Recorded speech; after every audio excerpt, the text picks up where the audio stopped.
everybody. Welcome to the Healing ALS Sunday Community Meeting. My name is Scott Douglas. I am here along with Patricia Tomowski, and we have a lot of material to go over and present to you today. I do have to go over just a few things that we do every time, just so it's on the record. Here at healingals.org, we are not medical professionals, and we're not here trying to give you medical advice. So what we're doing is giving you information from pals that we have personally visited and met with and chatted with and took down whatever they were doing in their home. And we're here to show you what they have done to reverse this disease. Some are long-term survivors.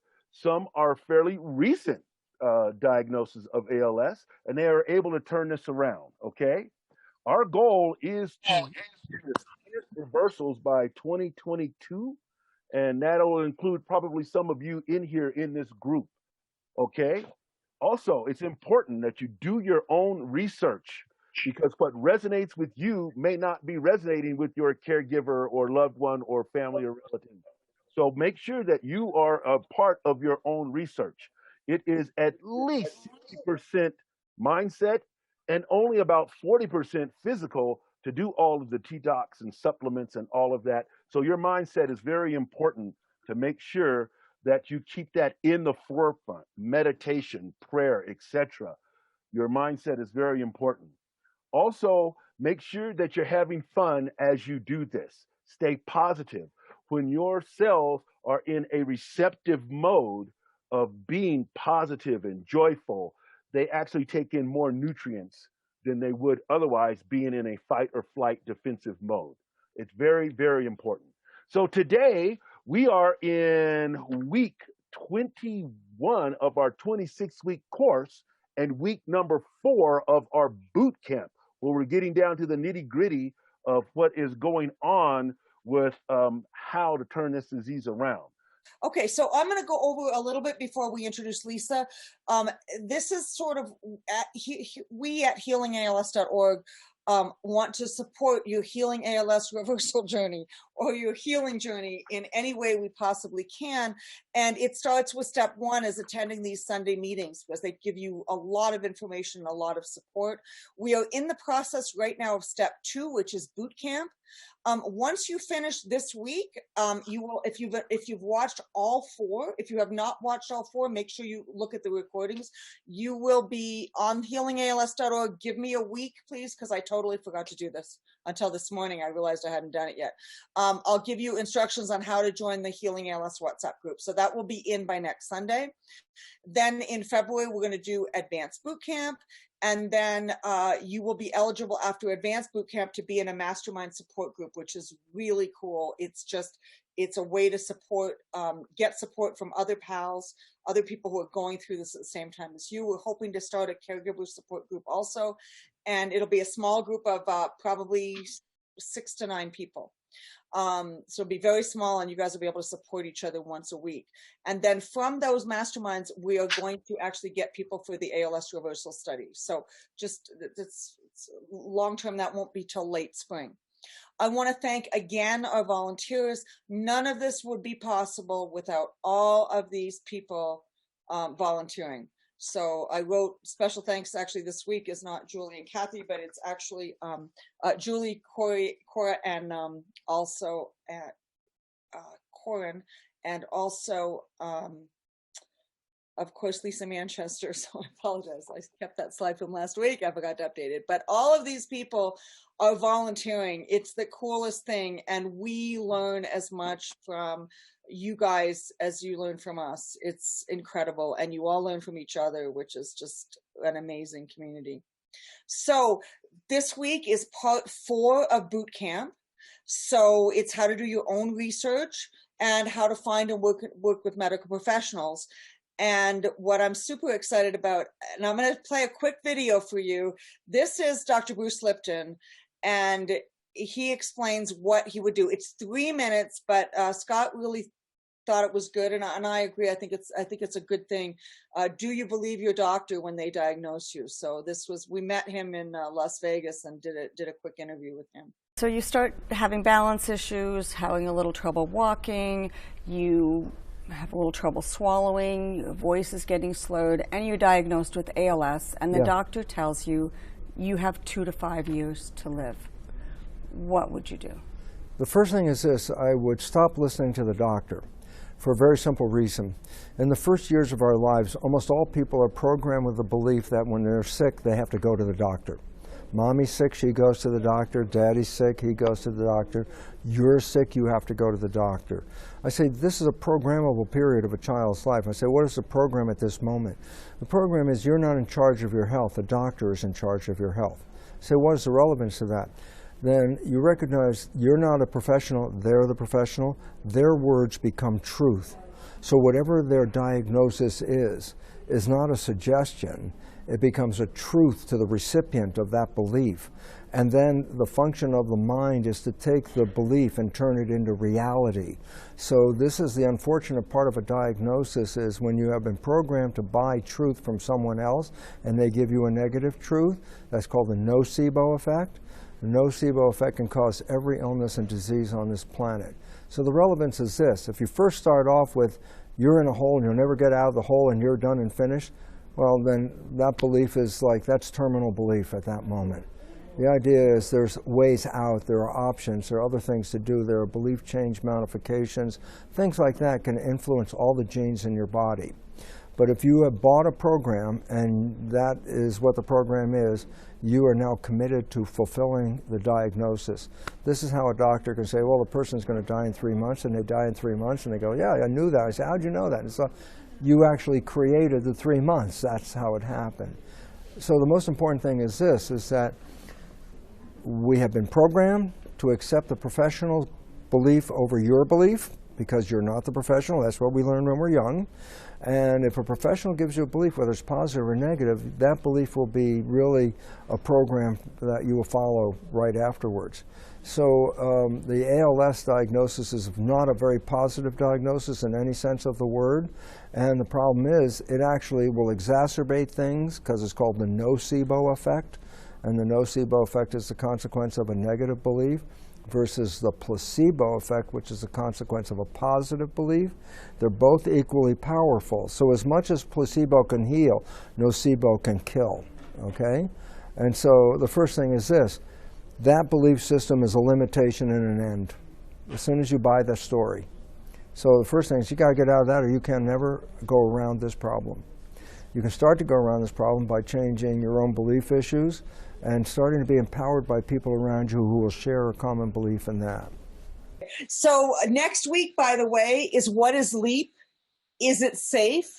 Is it assisting people with ALS? So Deb Wotherspoon is going to be presenting the science behind LEAP and some of the results that PALS have gotten. So just to get you all excited about next week. I'm very excited about next week. This week, we're very honored to have Lisa Manchester, and you saw this slide on week 1, but this is Mark, tracheostomy. He couldn't move for like 3 years. He was in a wheelchair with a trach. He couldn't eat, feeding tube, and this is Mark today. So if you haven't seen week 1, make sure you do week 1, because I'll tell you, it's amazing and exciting to see someone go from not being able to move, eat, swallow, or speak to having a wonderful time with them in Salt Lake City. This is at the top of Snowbird, and he needed no breathing assistance, no wheelchair. Isn't that cool? So, very exciting. Mark went down the traditional ALS path. He did not do anything holistically, which gives me a huge amount of hope. So if you didn't do anything holistically your first couple of years, big deal. We don't care. Doesn't mean you can't heal. He did a few holistic things, but really not. He did a few clinical trials. Then when Mark and Lisa got together, they started changing their approach and going holistic. They took baby steps, even though they were chewing supplements, it still takes time. And guess what? He still ended up getting worse and worse and worse, and ended up with the tracheostomy and not being able to breathe or swallow or move for 3 years.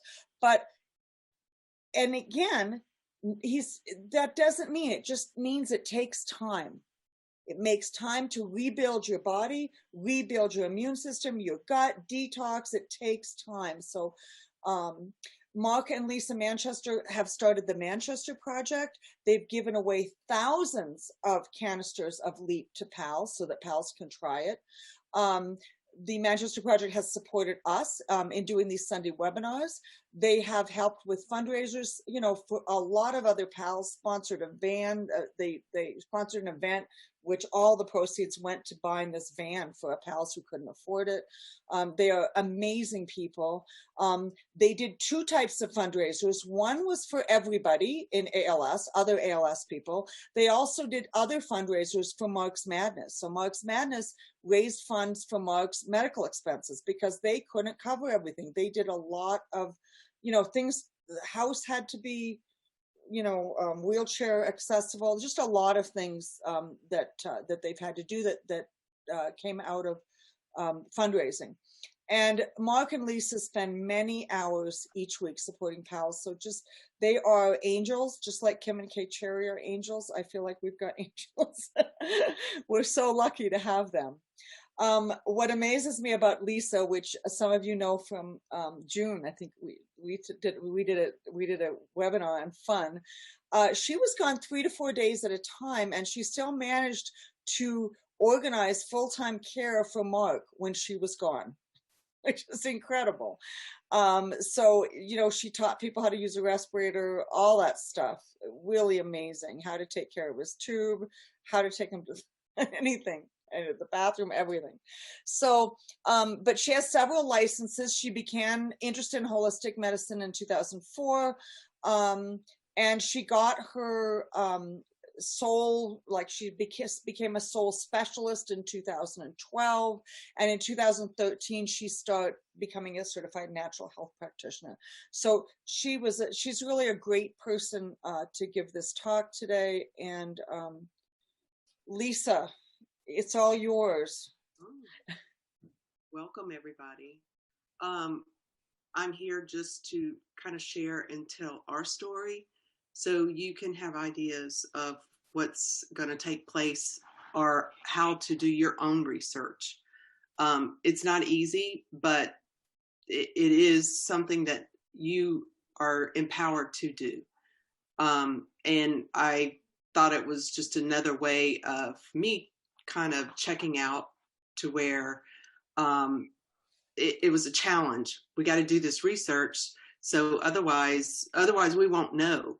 And that's one of the big things as far as asking those questions to the doctors and to the ones that I would like to go into the holistic way of saying, hey, give me your feedback. It wasn't just only to doctors, it was to naturopaths, it was to friends, and so forth. So the first thing is how to do your own research. You can go on, you can Google, you got healingals.org, and ask other questions of other pals of what they're doing. Stay connected. Where are we going at? No. Oh yeah, no, because you just skipped over, so that's fine. I just wanted to go. The main thing with healingals.org is just there's a ton of information on there, like tons. Yes. Like please make sure you read all the blogs, go to the bottom of the homepage and link all those links. And also these other websites are full of amazing information. So, okay, Lisa, I'm going to have you continue because this is what Lisa's. That's good. Do your own research. And, it is true if you go to the doctor and then they give you that information, then don't give up. Just keep going and asking questions to others. If you're not happy with that doctor, try to find someone else. Once you start your journey, you will have to know a lot. So go ahead, ask pals other questions. That's what I would do, especially when Mark got his feeding tube. I was like, wow, okay, the doctor just or his trach mainly. The doctor just told me how to change his trach out on my own. And I'm thinking, oh, I don't know about all this. So there was another friend of ours, and she did it every month. She changed his trach out. So I would contact her and ask questions. Let's see, ask questions that every medical professional you meet. I mean, and other pals. It doesn't matter. I always tell other pals when, you know, the ones that I've had contact with, go ahead and ask your questions. I may be able to answer them. And no question is a dumb question. It is a question of concern or a question that you have. Even down to what are you feeding him? What kind of formulas?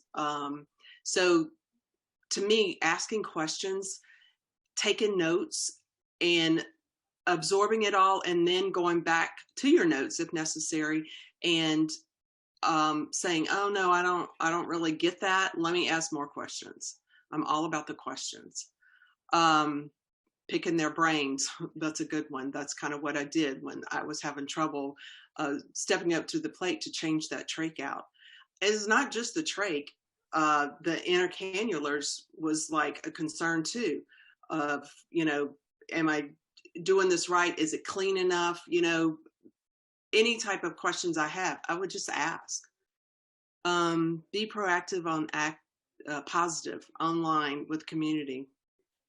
Oh yeah, we're always, that's our big thing, is staying positive, and keeping the negative out, staying positive with, you know, the Facebook, the WhatsApp, see what ALS events are coming up, participating. It's very important to participate or see what is happening down the line.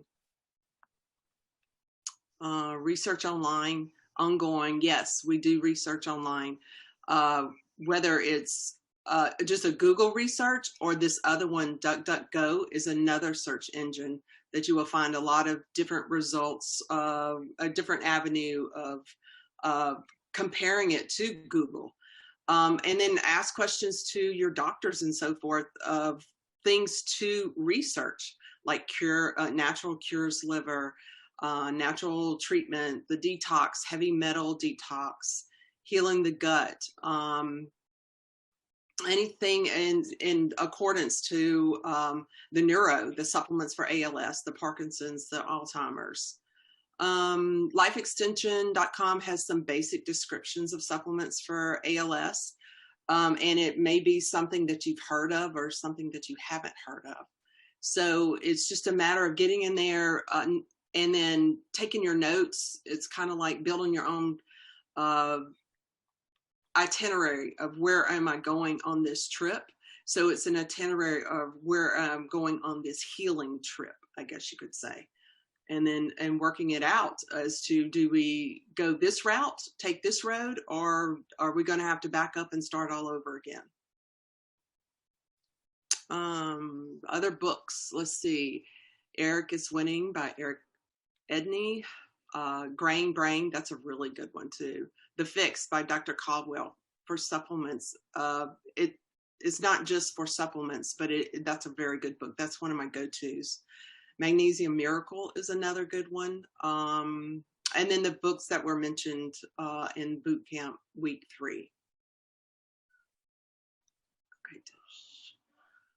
Types of medical professionals. You got your traditional, your neurologist, your GP, all the time asking them questions. That was my thing. And if I wasn't, you know, really zoned in on what they were talking about, I'd ask them, say, hey, what do you mean by that? Concierge doctors. We did have a concierge doctor at one time, and she was 24/7, and any type of something that we needed, all I had to do was text her, which was awesome. You have functional doctors, medical doctors who also training in functional medicine.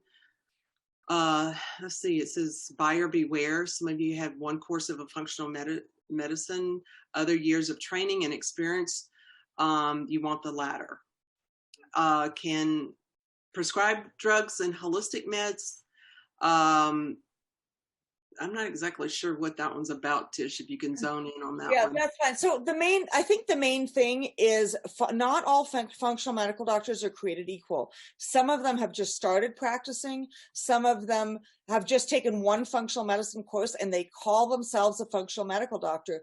Part of your research, doing your own research, is finding out exactly how long they've been practicing this type of medicine.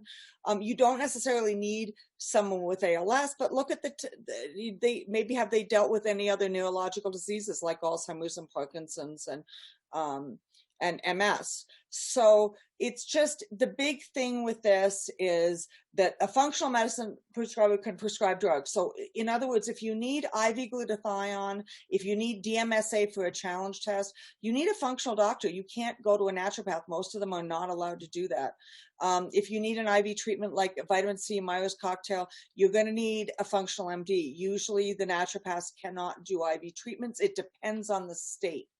So actually, Lisa will kind of explain, these are the different types, and you've worked with a bunch of these different, or some of these different types.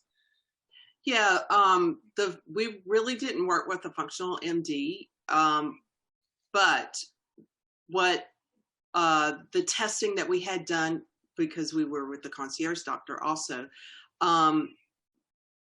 I would take the test results and then go to the naturopath, or I would do my own research and then I would discuss it, because the regular doctor, the GP, the concierge doctor was the one that would order certain tests and go over certain testings with us. So that's kind of the route that we took. It depends on which route you're going to take. There's other ones out there, the functional chiropractor, homeopath, acupuncturist, massage therapist, reflexologist. Also, we had home health at one time that our doctor would prescribe or send those orders into home health. And then we would have physical therapy, occupational therapy, speech therapy that were on board to help us with our journey. So there's other ways that you can get therapy besides it, and having it paid through your health plan, versus these other ones they wouldn't be under the health plan. It'd be something out of pocket.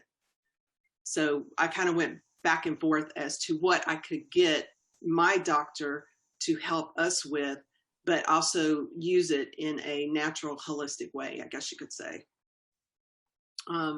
It said holistic practitioners. There's the Institute of Functional Medicine. So all of these that you can go on there and do your own research and see if this would work for you. These are some ideas: ifm.org, acam.org, a4m.com. Used to be anti-aging. Okay, I'm all about that too. Referrals, holistically minded people. You've got chiropractors, acupuncturists, naturopaths that can refer you to each. Holistic fairs, events, ask what's going down the pipe. I was always asking for referrals, or if they didn't know someone, I would say, well, okay, well, you know someone that might know someone. So I just wouldn't stop there. Use traditional doctors for all the testing you can do. There's kind of like what I said, is use your doctor to do all of these testings: vitamin D, B12, thyroid panel, the GI diagnostics comprehensive stool test will be covered. Lyme's disease. That's another thing, is always, I suggest, this is what I would do. And what we have done is make sure that you have been tested for Lyme's. Because it does mimic the ALS.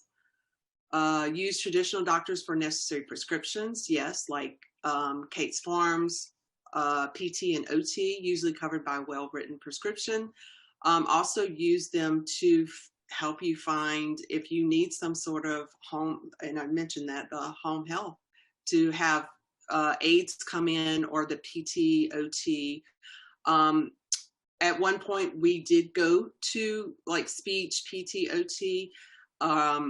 It can be set up with your the ALS clinic. But then it got to a point to where we had them and we opted them to come to the house because it was part of the home health providing. So just a little bit extra information. The traditional doctors, yes, as much as possible. The equipment, the feeding tubes, trach, breathing information. They would write the scripts or contact the home health. Those things were facilitated usually through our home health. The feeding tube, the equipment, all of that's listed, the trach usually went under the umbrella of his respiratory/pulmonologist. But that was something else that I didn't have to do. The doctors took care of it, but I still was proactive and I monitored those type things to make sure that I had equipment or I had enough supplies. That was my big thing, was making sure I was way ahead of the game to make sure I didn't run out of anything. Yes, you are in charge. That's one of the things that a doctor actually told Mark one time, because of asking questions and them wanting to do one thing and him thinking, no, I'm not, or yes, I am going to do one thing. But the doctor did say, hey, you're the one that's paying me. You're the one that's in charge. So we need to, kind of meet in the middle. Where are we going with this? All medical professionals are advisors. If you don't understand something, ask questions. That's what I say. I'm a big person about asking questions, because at times when I was, for example, in a hospital with Mark, I would bring my pen, my paper, and my blanket, because it was freezing in there, and pillows to make sure we were comfortable. But just what I'm trying to get is, I would make sure that whoever came in there, I would ask them who they were and what are they there for, and what medicines are being given to him. Because you do hear horror stories of some people not getting the right medicines or getting too much of the medicines. But I was very proactive to make sure that that was taken care of. They're like, that's kind of like my go-to. I'd grab that bag. If we needed to go to the hospital, it was going with me, because I was always asking questions. Well, why are you giving him that? Well, is that on his list of things that he needs? If you don't understand something, research until you're comfortable with it. That's the way I was. And if I wasn't getting it from my own research, then I would reach out to someone else that either has one of my pals or cows, or my holistic family of, my mentors that were out there. I know everything that you're putting in your body and why. Yeah, that's kind of like when I'm at the hospital taking notes. But when I'm at home, I also take notes too. So I'll know what's, if you don't know, then who's going to know? Use of functional doctors for non-traditional testing. A functional, expertise, reading those tests. So in other words, you go to these doctors, these functional doctors, they do their test, or if you have tests taken to them, have them go over it with you pretty thorough, and then do research, get feedback from them, the treatments. And sometimes I didn't understand what it was they were trying to explain to me. So I would have to kind of like go in the back door and do my own research. And then I'd ask them questions. Okay, well, you need to just let me feel comfortable with this. So you got to talk it down to me. You're way over my head. Let's stay in the same lane. Considering the concierge doctors, in the long run, it may save you money. We did it mostly because it was a 24-hour for us. I felt comfortable about it to have that extra spending going towards that. They did other testing that was part of every year we would get certain tests versus it being billed every time to our Medicare, or next thing you know, we've got a bill coming in and we don't know why, or we're having to put out extra money on a certain test that it could have been covered in that program. And then got more PT and OT. Well, that's because the concierge doctor that we had, she was right on it. And I would ask questions and she was like, no, let me do this. I'm the doctor here. it's my job to make sure you're getting that extra PT and OT. And she would read the bylaws. I mean, she'd get in her computer and she would ask home health, where are you at? Let's get this together, because to a point they didn't want to pay, or say, they would always say that Medicare was not going to cover it. Medicare is not going to do this. And so I would say, I would try to figure it out, but she'd be like, no, I'm handling this. She would get in there and she would read it. I'm on page such and such. This is where it says he qualifies for this. This is, I mean, she would just break it down. So I felt that there was more bang for my buck, I guess you could say, because I wasn't having to do that. She said, it's my job. I'm doing this. So she was fighting for us. So that for us, it was worth it for us paying extra to have that concierge doctor. The personalized treatment, email access, yes. Texting, I was able to text with her at any time. Okay, how to get more bang for your buck. Are you going to do that one, Tish? Yes, I think that's good. So the more research that you do, the farther your dollar will go. So you call their office ahead of time. If they're a functional doctor and they're not covered by Medicare, I mean, obviously find one that is covered by your insurance, but if you can't, make sure you have a clean pricing structure. You know exactly how much they charge and what you get for that money. So definitely call other pals. This is why we're going to talk a little more about the ALS community later on, but call other pals, find out if they felt they got a lot for their money. Find a lot of doctors allow you to email their questions. This is huge. And a lot of them don't charge extra for that. If they like you and you have a really good relationship, they want to help you get better. And they will often answer quick emails. And boy, is that ever wonderful. Find a doctor who has time to research your suggestions and give you suggestions. If you're giving all the suggestions, that's not the right balance. If he's giving all the suggestions, or she, that's not the right balance. You really want to get a nice balance between and he'll say, oh, I don't know about that, but I'll research it. And other things you're going to come up with, and oh, I do know about that. Let me tell you about it. And so it should be really a two-way conversation, because this is a team effort on helping you get healed. You absolutely need to be totally comfortable with your doctor. It has to be someone who's willing to answer your questions. If you're not comfortable and they're not answering your questions, I would get another one. Look for another one. Generally, second-tier support is going to be the best bang for your buck. I have talked to people with ALS, and they said, oh, we charge $600 for the initial appointment. And then they tell them all the stuff that they already know because they've been doing research for the last year, and they don't need the basics on why they should be gluten-free and dairy-free. They don't know they don't even need the basics. They already have a supplement list. What you want to do is send your tests, and I should include supplements in here too. Send your tests and supplements to them and say, here's my latest blood test that I got from my traditional doctors. Here's my latest list of supplements. This is how I'm detoxing right now. And I would really like you to tell me what you think of all this, and do you have further suggestions? That's what I call second-tier support. You don't need to waste your time on that first $600 appointment. Say, this is fine, but I don't mind paying the $600 for the appointment, but guess what? I need an evaluation of all of my testing. I already know all the basics, so don't tell me that. Please tell me what I can do next.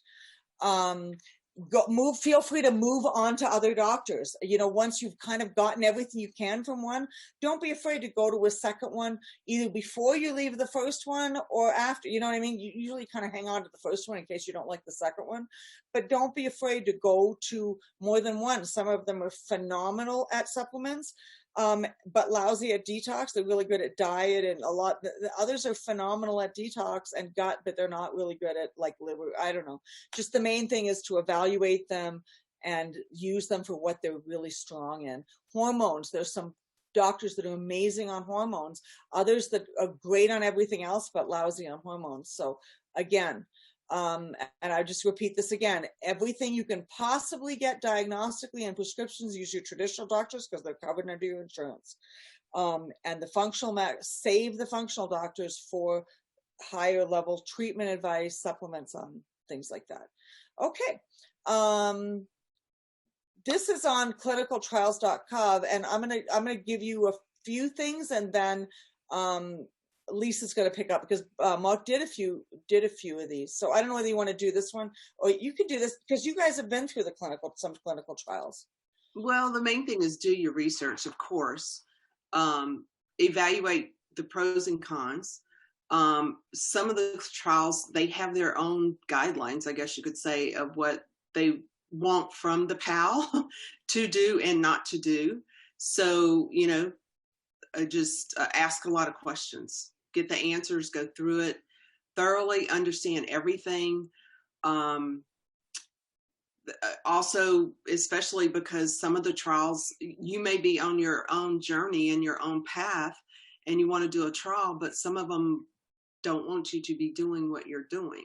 So because they have their own rules and regulations, I guess you could say. And I understand that, because they are trying to watch you in their own way of what their goal is. So, you know, just ask a lot of questions, and I'm sure they'll be asking you a lot of questions too. And there you go. Ask more questions. I'm always about asking questions. Yeah, and research online. I mean, they have a ton. Clinicaltrials.gov has every single one listed. Mm-hmm. But also the clinician, the research member that's trying to get you to participate, absolutely ask them questions. And if they can't answer them, you know, go research them and then go back with another set of questions, because they might not be able to answer them right there, or they might say, oh, I don't know, but please ask the research team for me and get back to me, because you're putting this stuff into your body. You need to know what's going on. Right. But it's just like what it says there, evaluate the risk. We ask those questions. What are the negative side effects? Or if there's permanent negative side effects, there you go. The lumbar punctures are not without risk. PALs have died from complications. How many supplements do I need to go off of and to participate? Are you wasting your time while you could be healing? That's what Mark said. Remember, we were talking to Mark, that was when Mark said that he felt like some of them he wasn't supposed to take these other things, and he felt like it was just kind of marking time, waiting for them to do something, which may actually have slowed down his other healing things that he could have been working on. Right. And that's a good one. If you have to fly or travel there, how much energy will it take? And he did that also at times. I mean, he was going to certain hospitals and certain clinics, and it was, you know, probably a day to get there. Then you'd have to do all of the trial that was taking place, and then you'd have to, you know, so that's a big one too. And that takes a lot of energy of doing, but you know, it's all what you're looking for, I guess you could say. Evaluate rewards. Will this possibly slow my ALS progression, or will improve the quality of my life? And that's not just in clinical trials, that's in anything that you're trying to do. Ask those questions to yourself. Where am I going? Okay, so I'm going to do this page because it's not enough funds. If you don't have enough funds, okay, most functional medical doctors are not covered with Medicare or with whatever your insurance is. People really want to help. So, but before we get into the people that want to help, like friends and family, I want to just give you, because Lisa's going to cover that. I'm going to cover caringals.com is doing a beta testing for their site. They can only take 5 or 6 people, and there are like 170. As time goes on, they will open this up, but they really could use a few people to help. And so if you're interested, you should go to caringals.com and read that website thoroughly, and then send an email to info@everything-ALS. And the way we're going to get 180, almost 200 people down to 5 or 6 is only if you're ready for getting this kind of help. Like if you're not in a position right now that you need help right in the next month, then you know what? Wait a month and see what's going on that site within a month. Give them a chance to boot up. They're trying to do some beta testing. So, but if you're desperate right now and you really need some help, and you're really at a loss, like right this second, and you've done all your research. I really want people that have already done a bunch of research. And so say the people that you've actually been to all 4 boot camps. Let's limit it to that. I have no control over whether you write them or not, but please limit it to if you've been to all 4 boot camps and you have a need right this minute that really can't wait a month. So we'll do it that way. How's that? EverythingALS.org has an every other Wednesday webinars. If you want to know about clinical trials, what research is going on, and more about the traditional side, they do a little bit of functional. Last week's was functional, which was great, but most of them are not. But it is a good resource. I learn things every time I go there. If you need wheelchair access, so understand, so this is potential financial improvement with Caring ALS. Team Gleason also has wheelchair access equipment. They can help you with just a lot of things. Northeast CCALS is more of a support resource versus a financial resource, but they do have a retreat center for PALS in Massachusetts. It's very limited now because of COVID, but it's like a 10-bedroom retreat center that you could potentially do an event in. IMALS has a lot of great stuff about what Medicare pays for in home care. There's a lot of things, but that's another financial. Use either Medicare or your traditional, they're a US, they're not in Canada or Europe, or other countries, but at least, there are going to be other websites as to what your particular in your country does. But as far as Medicare, people don't realize they can get home care with Medicare, and they can. MND and ALS associations are awesome for lending equipment. They're also awesome for meeting people, getting other volunteers for your other fundraising. So go ahead, Lisa. People want to help. That's my big message. And I'll let you take care of the rest of this. That's my big message too, as far as they don't know how to help, or they don't know how to ask for help or what we need. And so I learned to ask them for help quite a bit. Whether it's the community, your churches, anyone that's in arm's reach, I guess you could say, family members, friends, ask them. They don't know what you're needing, so they don't know what, so it's up to you. You've got cousins and nieces, nephews, children, grandchildren, and their friends also, and your friends. But also, if your friends aren't able to help, always say, hey, do you know anyone else that may be able to help me? I mean, that's kind of sort of how we were able to find someone to help me when I wasn't there, for us to hire somebody. I was asking, of course, the PT, the OT, all of them that would come in, and I would ask them, do you know anybody? Do you know anybody? And then I was asking my friends also, and it was a friend that came up with, well, yeah, I do know someone that is actually looking for some help, some work. And I was like, okay, let's set up a meeting. So that's how we found someone to come in the house. And, I had to hire them, but still, I would probably still be asking someone for help if it wouldn't have been someone that stepped up. Not enough funds for the supplements. You need to, if you want to try to figure out how you're going to pay for things, GoFundMe accounts, set up a donation page, your friends and family members, and also that's what I was saying as far as these organizations that you might be close to, your churches and so forth. Tell them what you're going through. Tell them what's happening and taking place. You never know. Someone may be out there, a company or somebody are willing and wanting to sponsor for some other reason. They always looking for tax write-offs, and they can do that. If they're donating, they get their tax write-off. Email list to everyone and get them to email or call everyone. What is that one, Tish? Well, just the main thing is, in order to get you can have the best. I like colleagues actually to set up a donation. It has to be somebody who you're fairly close to, but a colleague, because they have all these work people and everybody who's at work working in an office and stuff. I mean, they all have money because they have paychecks. They don't have a lot of money, but at least they have some. And so you can get a large group of people. We did a fundraiser for one of the guys in our office, and we had like 200 donors just like in like 3 days. It was amazing. It was like word of mouth. So-and-so needs help for this. And people want to help. They want to give their $20 or their $100 or whatever. They really want to do something. Everybody feels good about contributing to a cause. So this is don't be afraid to send emails. Get other people to send emails for you. That's kind of what that was the purpose of that one. It wasn't very well explained, Lisa. Right. Fundraisers, helping others to help you raise awareness. That's what we did.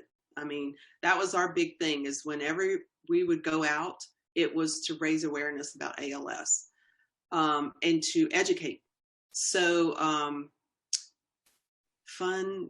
Let's see, people want to help. We got that one. Okay, these are the things that we did. We did golf tournaments, and we made it fun. And it was with friends and families, and then anyone else that wanted to participate and play golf or try to play golf. It wasn't like it was a hardcore golf game. Fairs, I guess you could say that was some of our festivals that we had. And it was to raise awareness. It was a lot of work, but it was a lot of fun. And we had a team that volunteered to help us get through that. And we would prepare in advance. I mean, it was 6-8 months in advance just for that one big event. We participated in Team Gleason events. There was one event that was a golf tournament for us to help participate with when we was raising money for a van for one of the PALs. Team Gleason was involved, and other pals and cows showed up, and that was the other thing that we made fun. Anything that we did, the pals and cows would come, so it was an outing for them to have a good time. And then that way they would talk about it to their other friends. Oh yeah, there's a festival that we're having. Bring your friends and families. It's outdoors. It's going to be a good time. Some of them wound up indoors because of weather situations, but that way they were able to come and hang out with their pals and cows too, and get as many volunteers as you can. We would also have like fraternities and sororities. We're trying to get their, I don't know what it was, but anyway, they came and participated to volunteer. They were getting their hours in or something like that for school or their volunteer time or whatever. So we were always asking, and I think some high schools do that also, that, what they're going through for volunteering. So we would just think of things. Who can help us volunteer? Who wants to volunteer? And the ones that came and volunteered, usually the next time there was another event, they said, put our name on the list. We want to come and volunteer.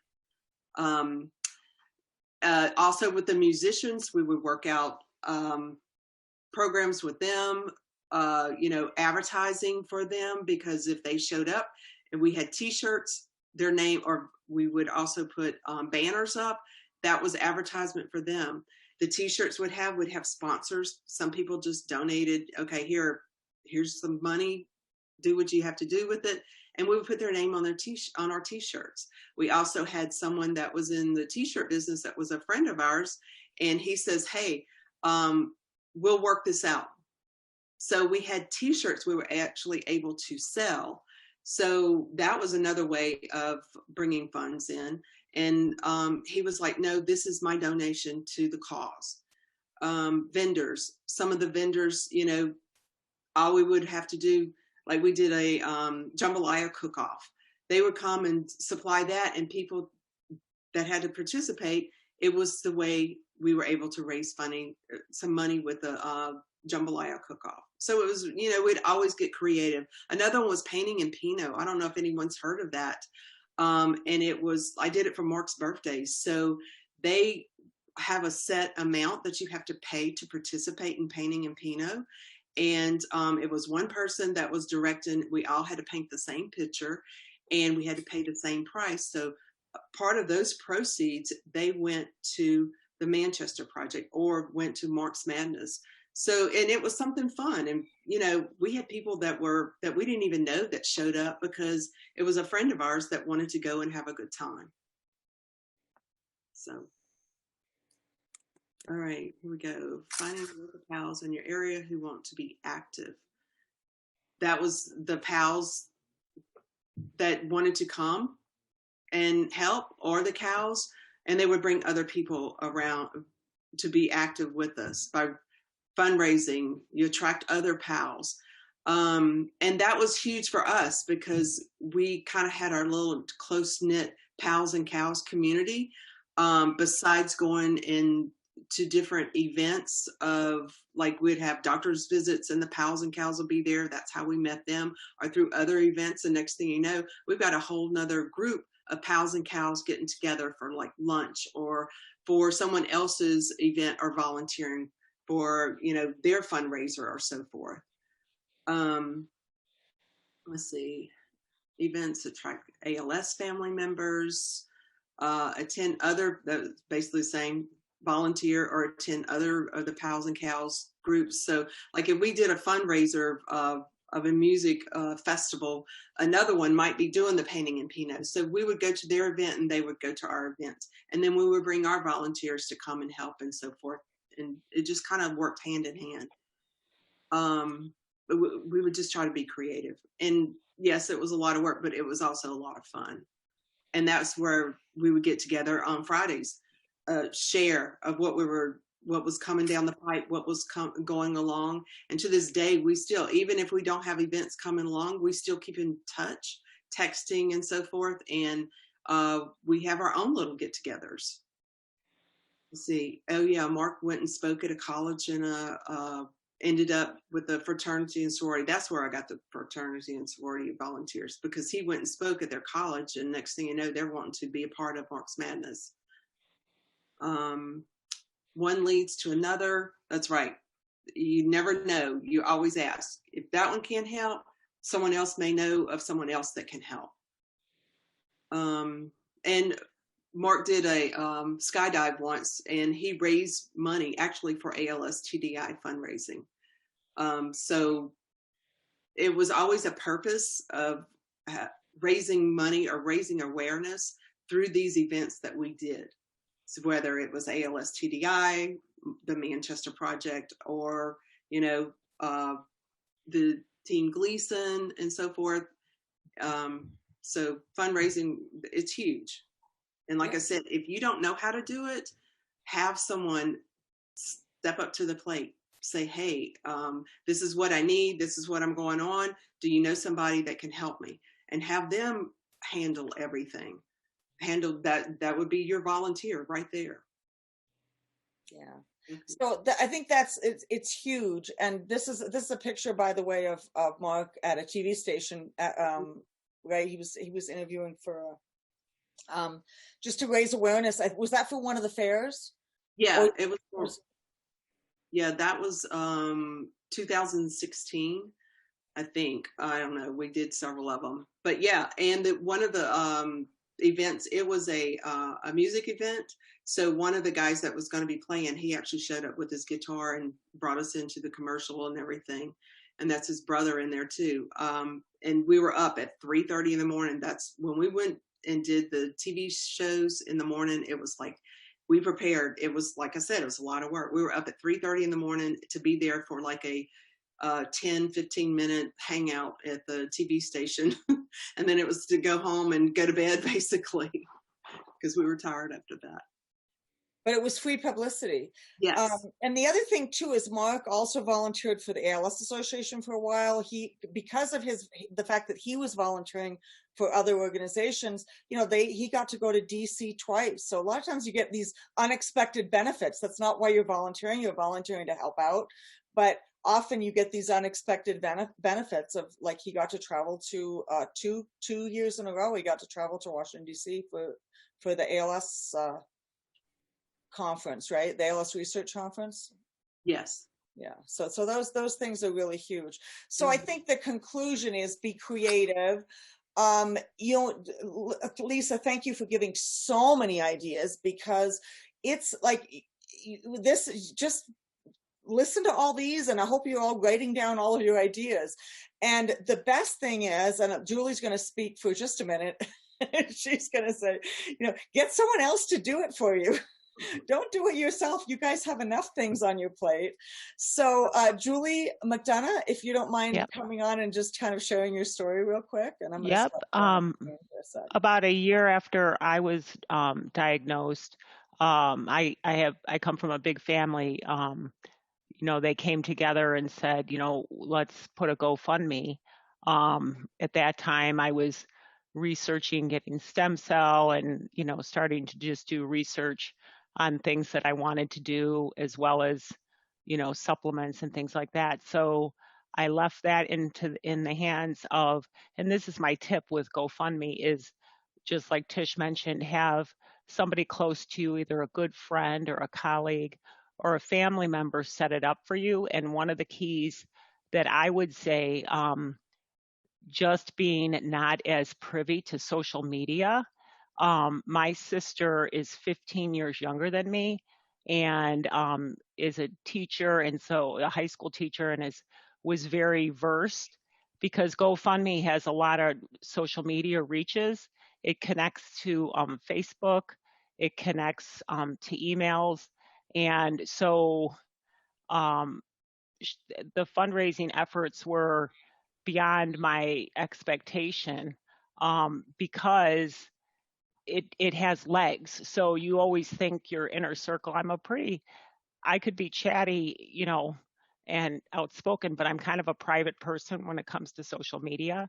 So I never thought, that I would feel comfortable asking for help, beyond my inner circle. And a lot of the people that reached out and actually donated were an extension of my family, people that I didn't even know, but they knew my sister and they felt bad for what our family was going through and, donated. So really, that is my advice, is if you're private, kind of like me, look to your inner circle and, throw out the suggestion. And I had to be open with, what my sister was going to print. They do want a little bit of a story about you and pictures, and some of those things you have to kind of give up control and, open yourself up a little bit. But, like Tish said, I was diagnosed back in 2015, and I've tried everything, that I possibly could get my hands on in terms of supplements and, anything. Doctors and everything that we've been talking about, so much of it's out of pocket and it's expensive. And if it wasn't for the generosities, we couldn't afford a lot of that. So, that's my advice, is just be open and, reach out and ask the question if somebody can help you. And personally, the GoFundMe, just effortless. I mean, it's a beautiful way for people to help, with, helping you out in a very easy way to do that.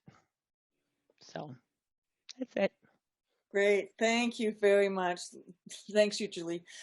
And Corin, you were unmuted. So why don't you just give us a little bit of background? I actually have some screens, and then I'll let you show your screen first. What I like about GoFundMe also is on Facebook, you can share it and also have others share it. So you never know who's really going to be seeing. So it's like you just keep multiplying with that by sharing it. Okay, great. Okay, so Corin, actually we did a slide for Corin. So Ren was diagnosed, I think, in 2018. And you just have a few little, ideally, again, but Corin, why don't you just go ahead? Okay. When Ren was diagnosed, we had when the symptoms started, we had just opened up a performing arts school. And we'd had one for 27 years, but we literally had just gotten a new brick and mortar. And he was getting sicker and sicker and not able to do much. So here I had double bills and a sick husband. And we don't have a big family, so it was basically just me, but we had great students, which is amazing. Um, so trying to pay all the bills, and we've been pretty much holistic most of our lives. So that's, of course, where we went. And of course, that's out of pocket. So I found out about GoFundMe, and I had known about about crowdfunding sites because we had a TV show and we're musicians, and so we had one of our students go on who had crowdfunded his whole album and music video. So I knew a little bit about it, and there's a couple things are really important when you're setting it up. Number one, when I first set up our GoFundMe, I was pretty much a newbie in the ALS community. So you have to, and this is, I don't know, show business or whatever, you have to be vulnerable when you set up your first introduction on your GoFundMe page. People don't want everybody to know the intimate pains and suffering and everything that we go through because, it's embarrassing. But to get people to donate, they have to understand and be able to relate to what you're going through, which is, I mean, you can get really, really, really even closer, but there's also a lot of pain and, confusion and fear and everything. So you have to be willing to be vulnerable when you write your first introductory blog that gets people's attention. You also have to have your title. My title is Please Help Me Save My Husband's Life. He's dying from ALS. So people went, what? And then what I'd written, I'd only asked for $25,000. Looking back in retrospect, that is not even enough. Okay. However, that's what I asked for. We've to date in 9 months have raised almost 20,000. And of course, every penny's gone because you pay for it. So you have that initial, introductory is the most important thing, your title and that. The second thing that you have to do is momentum. You think that you just write your information and you share it on Facebook or email or text or make phone calls and people are going to donate. Well, probably not. You want to make sure that you make the phone calls and you connect with people that are going to, for sure, put some money in. If anybody is going to donate, they want to see that it's actually rolling, that there's money in the fund. Okay. A lot of people don't want to be the first one to put any money in. So I called a few people and we had $500 in there. And before we really shared it a whole bunch. So that's called momentum. That means that the site is active, people are actively donating, and there's something going on with it. The second thing is that you have to be willing, and this is really hard for my pals, for my husband, Ren. You have to be willing to do pictures and videos because everybody, words are great, but on social media and everything, it's pictures and videos. So I've taken pictures and done videos of his speculation, and he's lost most of the muscle in his here and doesn't have a lot of movement in his hands and arms. He's let me take pictures of that and share it so people can understand what he's going through. I talk about our relationship and how it's affected our relationship so people can be involved in that. And then when I share it, other people share it, and it just keeps getting the ball rolling. We've had friends of his that he hasn't seen in 48 years reach out to us. None of them live here. We have moved from Las Vegas to Los Angeles and shut down our school. But it's been great because those people have told other people. We've been out of school for over 30 years, out of music conservatory. And we every time I share, we have people from school donate. We don't have a large family. We have a very, very small family. So we don't have that family connection to where my sister's friend, I don't have that, and neither does he. And you have to be willing to update. You have to take these pictures and videos and explain what's going on. So there's two ways to raise money through that, besides the email and the text and everything. We've done a lot on social media. We've shared it on social media. So I will go to Facebook and do the update and then post and then copy and paste the URL, and it'll bring up the picture and the GoFundMe logo and the link to where all they have to do is click on it on Facebook. But I'll also go to the GoFundMe and update it on the GoFundMe page. And when I do that, I click share, and it goes out to every single person that has ever donated. And the beauty is that people redonate and redonate and redonate. We have one friend that we haven't seen in years that is on Social Security, does not have a lot of money, but every time I send out that update, she donates $20. And I was like, oh man, I hope that didn't take food out of her mouth. But she loves Ren and wants to be able to be there to help. So remember, momentum, share your link from all these different ways that Lisa and I'm sorry, I don't remember the other lady's name, told you about. And if you can't get someone to help, great. I wasn't able to. I maintain it myself. I don't really have anybody that can do it for me. Update on the site, update on social media, be willing to be vulnerable.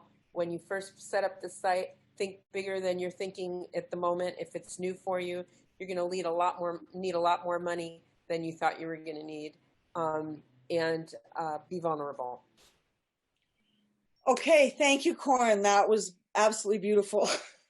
Thank you so much. It is a lot of work, and that's why absolutely think about Uncle John or your niece or nephew or like anybody who has, maybe your friend has a child who's in their 20s or 30s and really willing to do it. So there's a lot of possibilities, and as you saw how much work it is, absolutely look into getting someone else to do it for you. I think that's a big one. And people want to help. It sounds crazy. They absolutely want to help. There's nothing more that they would like to do than come home from work and work on your GoFundMe page. So that's just the thing. So this is basically what we did. We finished up. Lisa, I wanted to show you one more thing, actually. Let me stop my share. I have to show you this because it's like really, really good. Mark Manchester is not here today because he is, he has bronchitis and he had eyelid surgery like how many days ago, Lisa? Wednesday, exactly. So that he has a really good excuse for not being here. Normally he's sitting right beside Lisa, so people have been asking, where's Mark? That's where you are, but we have to have a little bit of Mark on here, so I'm going to actually share a little bit of Mark here, right here. This is on our website. This is the 1-minute bubblegum video. For those of you who haven't seen it, and even if you've seen it, I love it. So this is Mark in the afternoon. I'm going to show you something I haven't been able to do in 6 years. So, you can go. And he laughs. Chewing gum and blowing bubbles. This is a picture of Mark. And this is his trait. And then he kind of concocted this string attached to where he's able to control this better than it running around, flopping all over the place. And then this is the actual vent.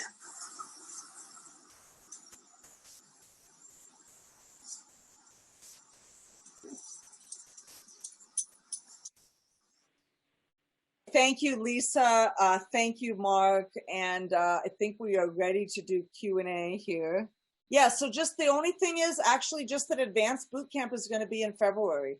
So if you've missed any of the parts, please go back and listen to the recordings. Sunday recordings are at healingals.org.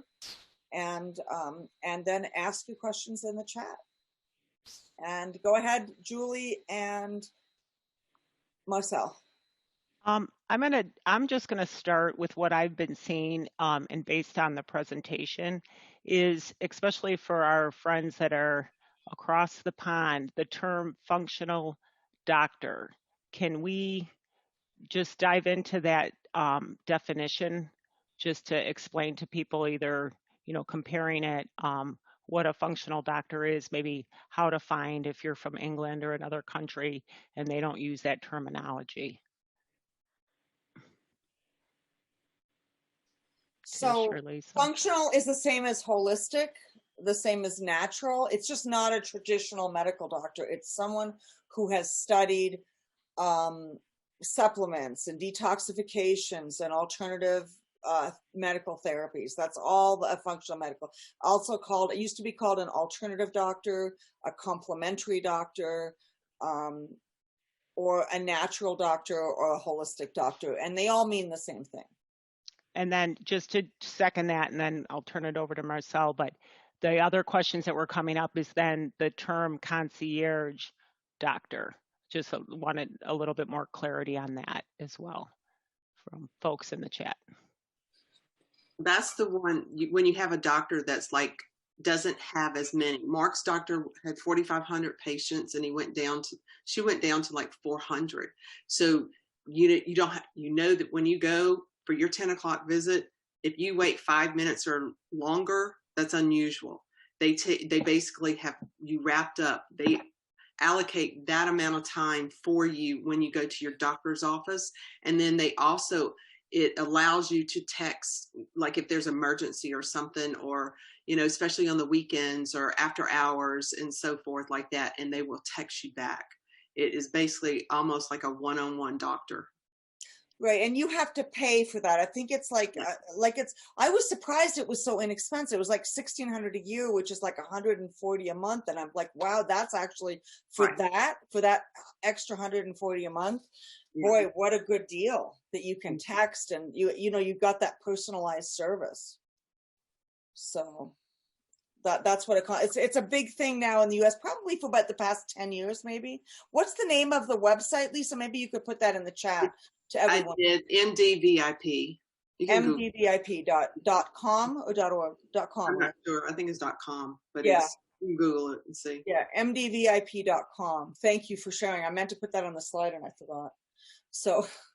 Yep, there's a question here from Karen. It's a bit the procedure to go into the WhatsApp, into our WhatsApp group. So she asks literally what's the number of the WhatsApp group, but you explained the procedure, Patricia. Could you? Yes, you have to go to healingals.org and it will be up in 1 week. I totally forgot. Okay. It's not up yet. I have to get a little agreement form.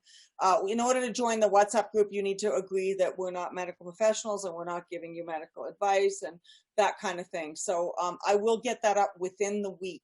You will have access. Okay. Then there was quite some, well, I would say nervousness around these lumbar punctions that actually punctures that had risk. So what are the ones that have risk and why? So is it diagnostic puncture or stem cell injection? Somebody just told me about somebody yesterday. A lumbar puncture is when they puncture your lumbar. And again, it's, generally a reasonably safe procedure, but I was speaking to someone yesterday who went into a trial, got the stem cells and was dead within 2 weeks.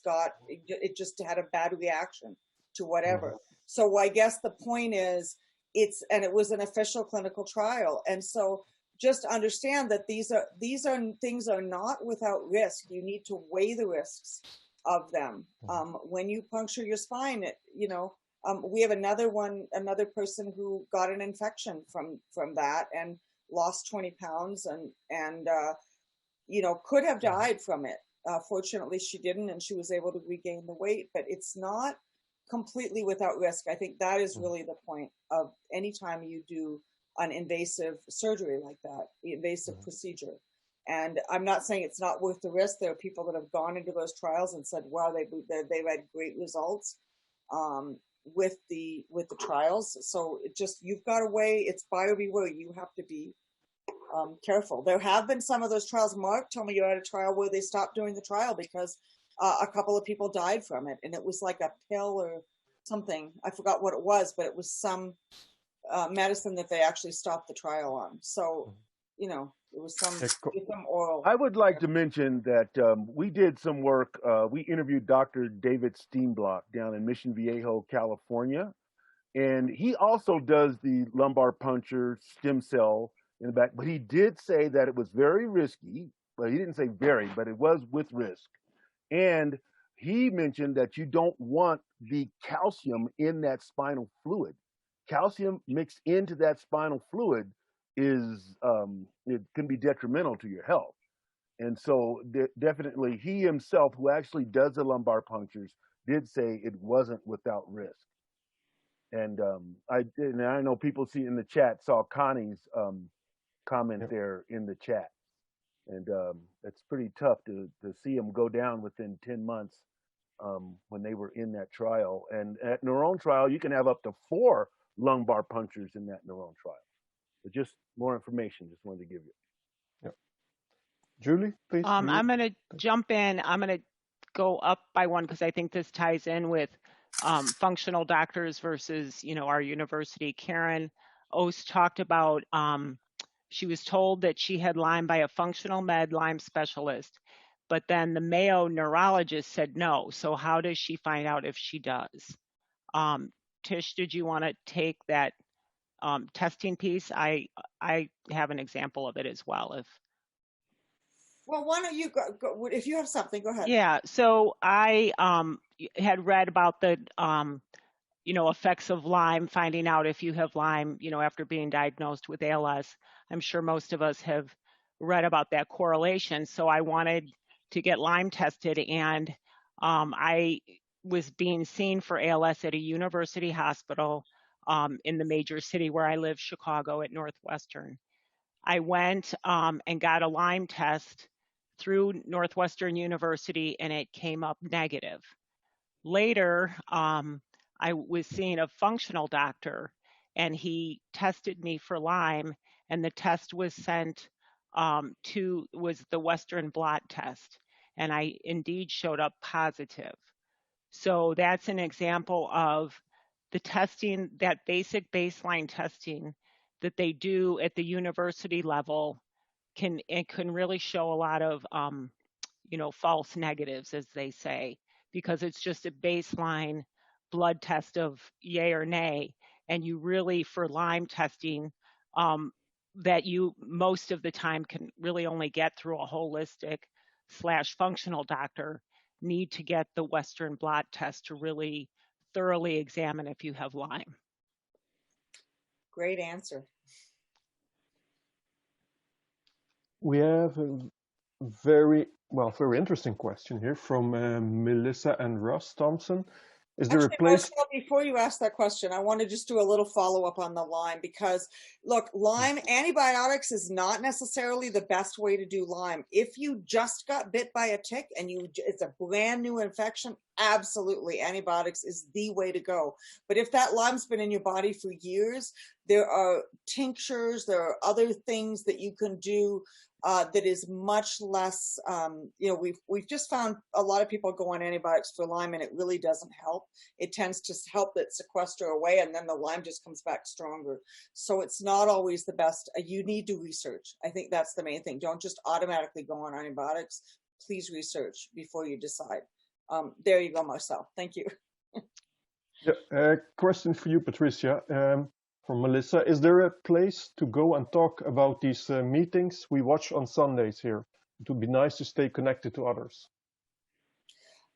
So yes, so Sundays, the idea is to try to come live so you can chat.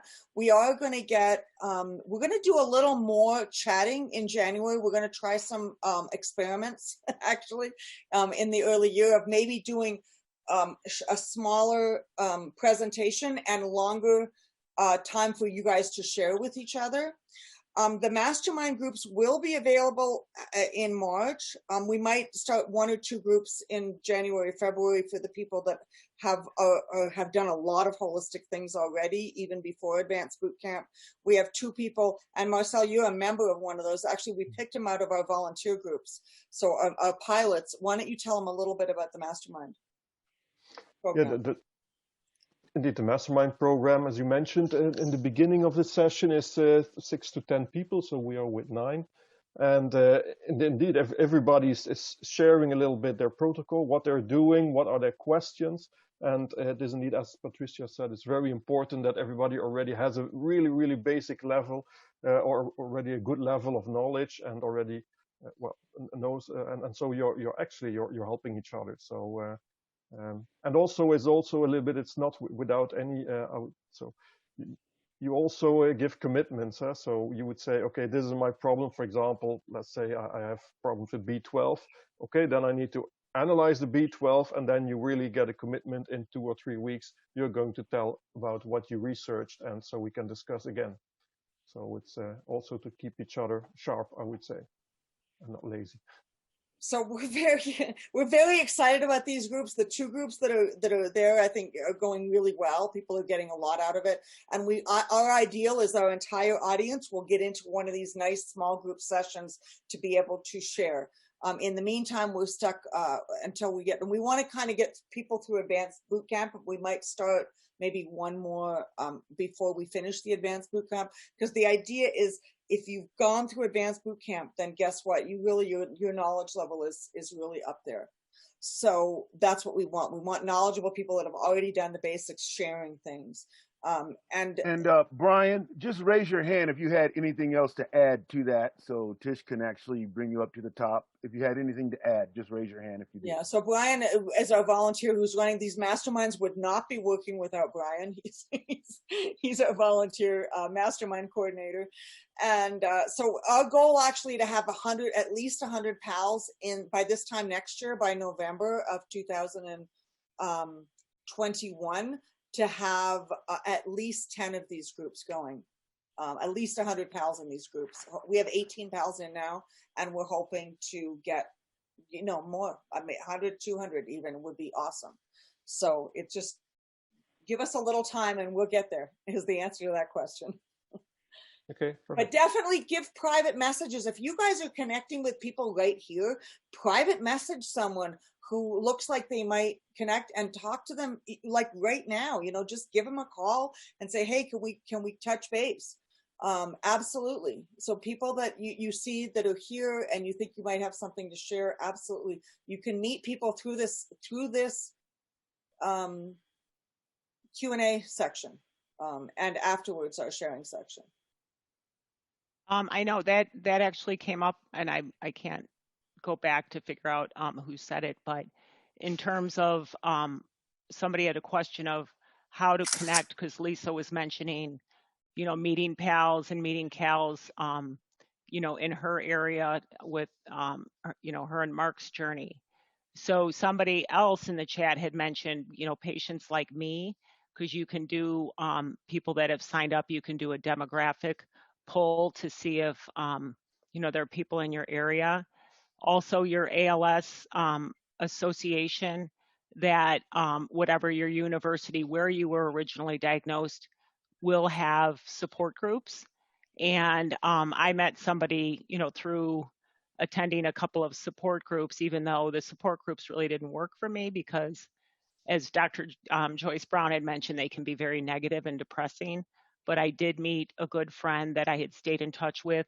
And then actually, I think through my GoFundMe, so that's where that social media piece, like Corinne had mentioned and Lisa had mentioned, that, it gets shared, and somebody had kind of come back through all those shares and said, hey, there's, this family and they live in such and such, will connect you. So if you kind of put yourself out there and you can find people, and I learned, a lot of the things that I tried over the years was through recommendations, from the small ALS community of people that I was meeting. So a lot of times those functional doctors, I think that was mentioned again, through Lisa and Tish, of referrals.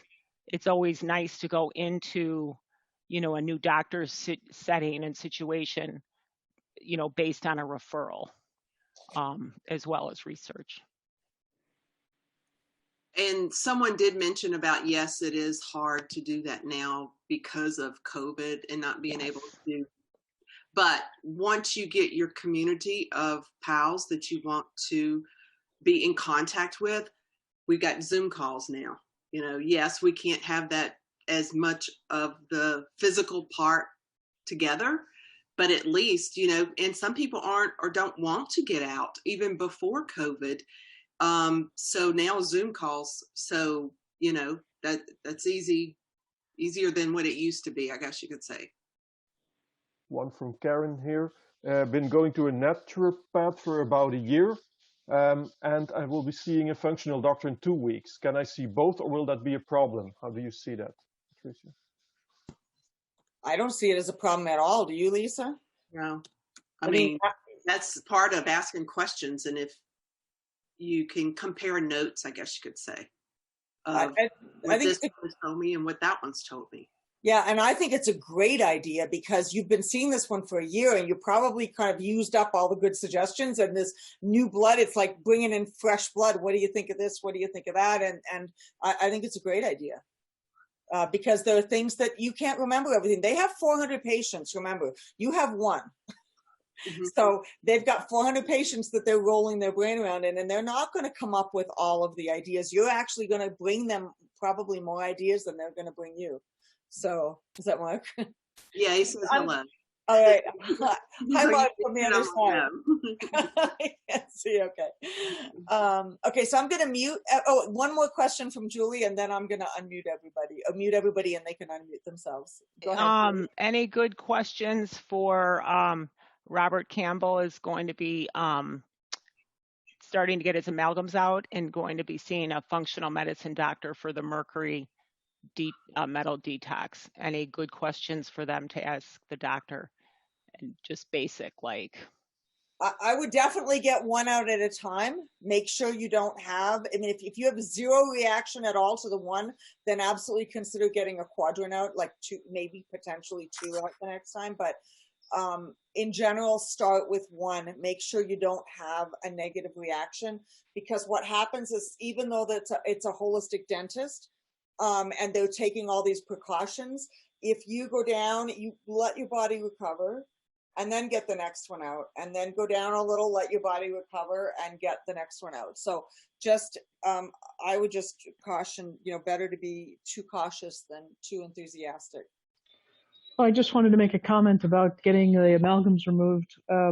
So not only would you want to choose that biologic dentist that's using a smart procedure, but also find a naturopath that can give you like a week or two protocol pre and post the removal to make sure that your body, or, you know, your gut and you're processing out all of the toxins. So it's not only just the dentist, but probably a naturopath or some sort of functional medical doctor too. Great. Thank you very much. Yeah, when I got mine out, I think he gave me charcoal before and vitamin C afterwards. And you can even go all the way. I didn't get IV vitamin C, but some people get IV vitamin C. And I love, get that protocol from your naturopath. Great idea. Thank you. I just want to tell you, you know, back on the lines, when I went to the doctor down in California, down in Mexico, there was a lady there. She's coming from New York, clear to Tijuana. I says, how come you come clear from New York? She says, because I went to 53 doctors before I found one that found I had Lyme's, and they found them there. Someone else piped up and said, I went to 57 doctors before I found they had Lyme's. And then just one other comment, because I get muted, but that's fine. I've loved it. But one other thing about should you go to another doctor? Hey, you got to be your own doctor. So if you go to more than one and have good advice, fine. But if you just stick with one, you never know if you're maybe missing someone's come up with something new. But that's my 2 cents worth. Okay, thanks. Is that Robert Campbell? Yes. Oh, yeah. Hi. They're wanting to take out 3 tomorrow. Has he had any out before? No. And are they in the same quadrant? Yes, the upper right. I don't know. You know, for me, I would get one out just in case. And like I said, everybody's different. But to me, I would rather be conservative, because it can really take a hit on your immune system. and just see if there's any. So maybe do one and then make an appointment in a few weeks for the other two in that quadrant. You know, why most dentists do not understand ALS. They just don't. So they're used to having for a normal patient, absolutely. If you didn't have ALS, get a quadrant out at a time, absolutely. But I've had people get one out every 3 months, and that's all their body could handle. So, and other people can seem to be able to handle one a month, and it really depends on you. So I would, frankly, I would just change the appointment and say, no, we're only going to do one. They should take it the quadrant with the highest. Usually there's a little machine that they can do, and what they can do is they take the biggest one, the most with the most like electrical current or whatever. So they start with a quadrant with the most electrical current, and then within that quadrant they start with the tooth that has the most electrical current. Oh wow! So, I wouldn't be in a rush. Do you have to travel a long ways to this dentist? No, it's a 10-minute walk. We're lucky.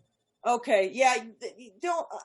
That's me personally. I wouldn't rush it. Why? I got so sick after the first one, and I wouldn't have known that this was not the dentist that I wanted to get the rest of mine out with, and I could have been even more sick. I mean, I was sick for almost a month because she said she was using all the procedures, but she didn't. And so I went to a different holistic dentist for my other ones, and I was glad that I only had one out. So, you know, for me, I was certainly glad that was from personal experience. But you may have no symptoms at all, but that's actually a good thing to know. Then okay, next time try two.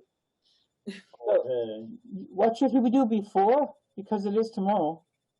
Usually they give you, if it's depending, it is a trained mercury safe dentist, right? It's not a regular dentist. Okay. Yeah. So usually they'll give you charcoal. I didn't have to ask. They gave me charcoal and vitamin C. I did not have to ask, but you can call the office first thing in the morning and ask.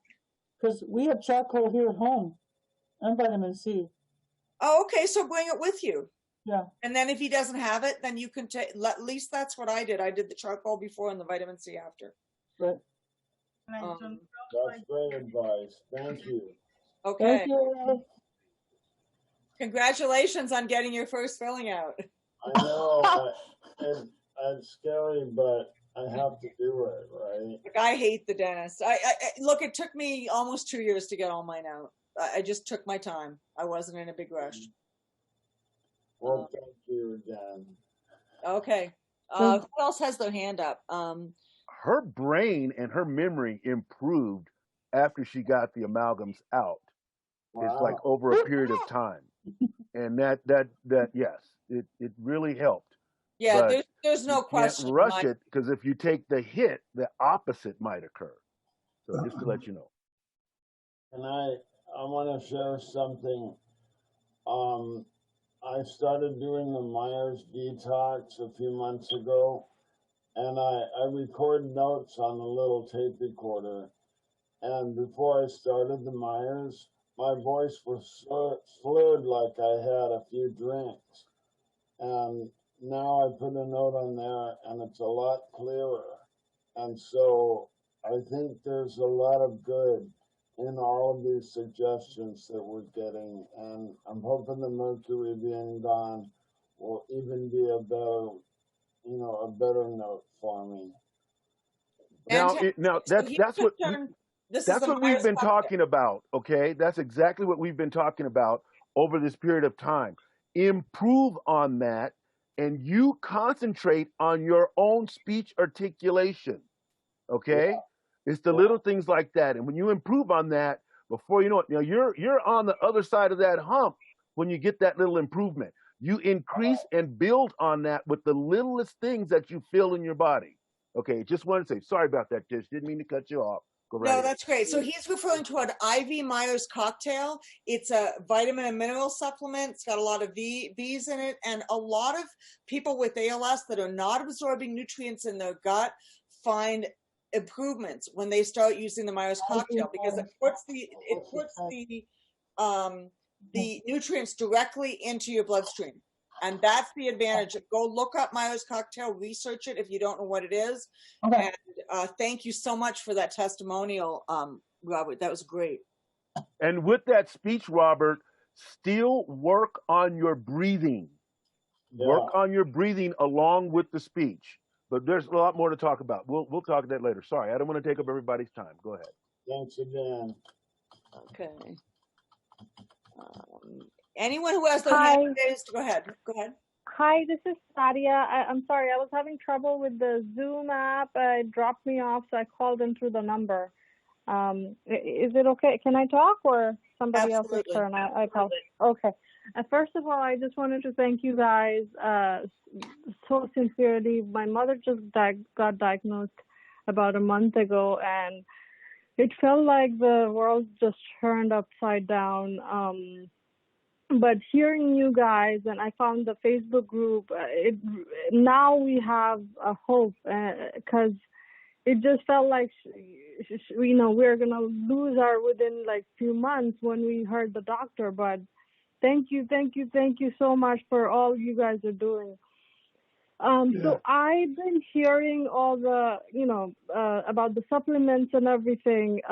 We really didn't have much idea about ALS until she got diagnosed. We heard about the disease, but we just didn't know what it is. So I'm hearing about the supplements. So I just ordered Leap to be Fit and Tudka, and the doctor prescribed her Riluzole. I'm sorry if I'm mispronouncing it. I just wanted to know if I can give that to her in the morning, like the Tudka and the Leap to be Fit, along with that medicine in empty stomach. Is that okay? Because I haven't found. We're in New York, and we haven't found any functional MD yet. But if you guys have any suggestion, know of any functional MD in New York, please suggest. And just basically looking for some diet. Okay, please. There are definitely awesome. some good ones there. And also, before you start taking Riluzole, I would absolutely research it. Go through Bootcamp number 1 and Bootcamp number 2. They're on the Sunday recordings. And Bootcamp 2 talks, basically we're concerned about the liver damage with the Riluzole. It's, again, cost versus benefit on every drug. So far, none of our reversals have reversed with Riluzole. Some of them took it for a period of time, and then once they did the research, they actually stopped taking it, because one of the things we're trying to do with ALS is heal the liver, and the Riluzole basically damages the liver. And in advanced boot camp, we are actually going to have an entire session on just the liver. And liver enzymes are really important, and bringing those enzymes down and healing that liver is super important. So it's kind of like you're working against each other. That's just from other pals. That's based on other pals, what other pals have done. And so far, as I said, no one has chosen to stay on it, even if they went on it for a little while, because of that liver damage aspect. So that's just, you've got to do the research and definitely watch Bootcamp 1 and 2. And 3 too. I mean, you should watch all 3 of them if you haven't yet. Okay, and this is my first one. I have, this is the first one. Because it's very new to us. I did register for one, but I couldn't attend that. So this is the second one I'm registered, and this is the first one I'm attending. And also about the Leap to be Fit and the Tudka. So I should get her started on that, or I should wait till I find the naturopath? We're going to do a Leap. We're going to do a Leap seminar, but I actually spoke to several functional medical doctors. None of them have any problems with any of the ingredients in Leap. The Leap is extremely safe. I mean, that's the difference. And the Tudka is extremely safe. So those he can start on immediately. As far as I'm concerned, because they're holistic. They can only balance the body. They're only going to make things better, not worse. Whereas empty stomach, right? It should be an empty stomach, and and how many? Yeah, and I don't know about the Tudka. Who's taking Tudka now that can tell me whether it's supposed to take it with food or without food? We're taking it.